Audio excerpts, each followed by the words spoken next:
Hello everyone, আজকে এই recipe গোলাপ জামুন। চলো ঝটপট রেসিপিটা দেখে নাও। খুব সহজভাবে কিন্তু রেসিপিটা আমি বাড়িতে বানিয়েছি, তাই তোমাদের সঙ্গে শেয়ার করলাম।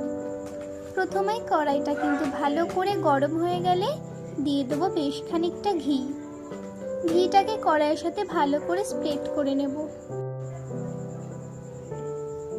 ভালো করে যখন স্প্রেড করা হয়ে যাবে তখন এবারে আমি দিয়ে দেবো বেশ খানিকটা সুজি।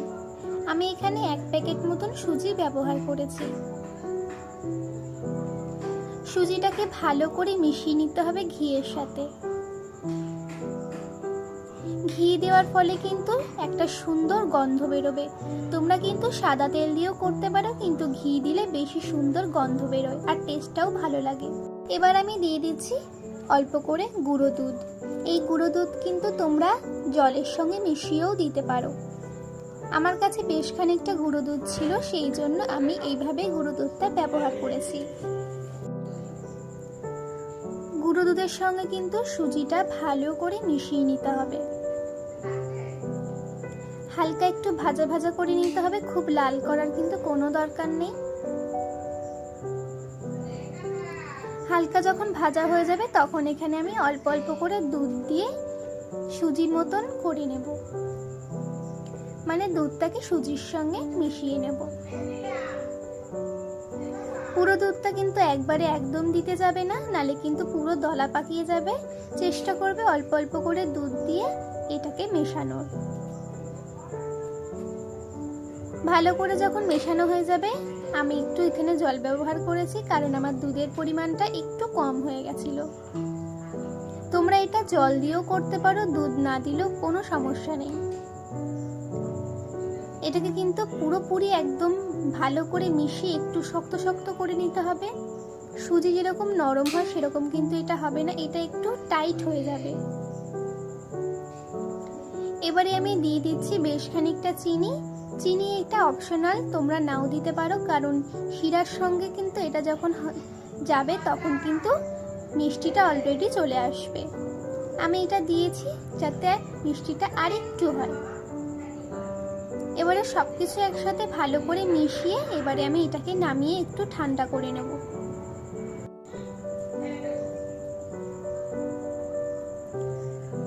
গরম অবস্থায় ধরতে যাবে না, নালে কিন্তু হাত পুড়ে যাবে। সেই জন্য এরকম একটা কাঠের খুন্তি দিয়ে একটু ভালো করে এটাকে একটু নাড়াচাড়া করে ঠান্ডা করে নেবে।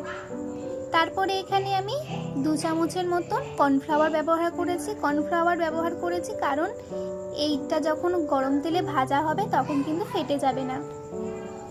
এবারে আমি একটু দিয়ে দিচ্ছি বেশ খানিকটা ঘি, আর দিয়ে দিচ্ছি অল্প একটু সামান্য গোলাপ জল। সবকিছু একসঙ্গে ভালো করে মিশিয়ে নিয়েছি। এবারে আমি গোলাপ জামুনের শেপ দিয়ে দেব। তোমরা তোমাদের মতন শেপ দিতে পারো, তোমাদের যেটা পছন্দ সেটা দিতে পারো। আমি কিন্তু গোলাপ জামুনের শেপটাই দিয়েছি। দেখতেই পাচ্ছ কত সুন্দর হয়েছে।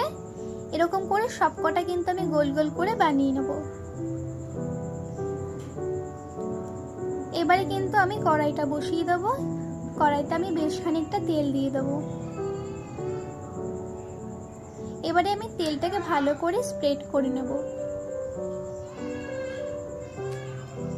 তেলটা যখন সামান্য একটু গরম হবে তখনই কিন্তু এই গোলাপ জামুনগুলো দিয়ে দিতে হবে। তেলটা কিন্তু একবারে হাই করে দেবে না, লো টু মিডিয়ামে কিন্তু আস্তে আস্তে এটা ভাজতে হবে। হাইতে ভাজলে কিন্তু উপরটা ভালো করে ভাজা হয়ে যাবে আর ভেতরটা কিন্তু একদম কাঁচা থেকে যাবে। সেই জন্য একটু সময় নিয়ে এগুলোকে ভালো করে ভাজতে হবে। এগুলোর কিন্তু কালারটা কিন্তু আস্তে আস্তে আসবে, একটু সময় লাগবে কিন্তু এগুলো ভাজতে। দেখতেই পাচ্ছ আস্তে আস্তে কিন্তু কালার চেঞ্জ হতে শুরু করে দিয়েছে।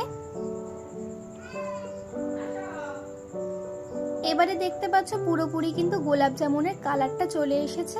এবারে কিন্তু আমি এগুলো নামিয়ে নেব। মাথায় রাখবে সবসময় কিন্তু লো টু মিডিয়ামে এটাকে ভেজে নেবে।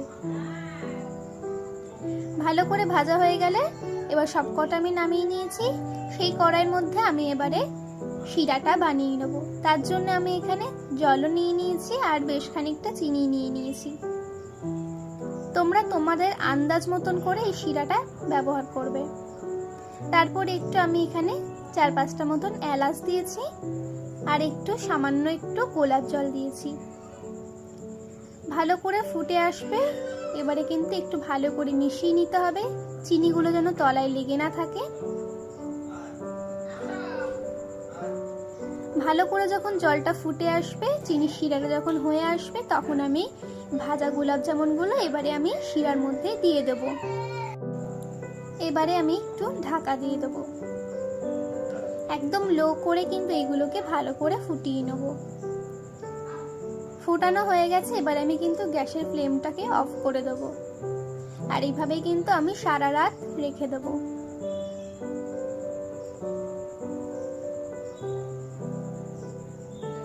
দোকান থেকে কিনে খাওয়ার কোনো প্রয়োজন নেই, এত সহজে যখন বাড়িতে বানানো যায় অবশ্যই তোমরা বাড়িতে ট্রাই করো। আর আমাকে কমেন্টে জানিও তোমাদের রেসিপিটা কেমন লাগলো। এরকম আরও ভিডিও দেখার জন্য কিন্তু অবশ্যই আমার চ্যানেলটাকে সাবস্ক্রাইব করে পাশে থাকা বেল আইকনটাকে কিন্তু অবশ্যই বাজিয়ে দিতে হবে।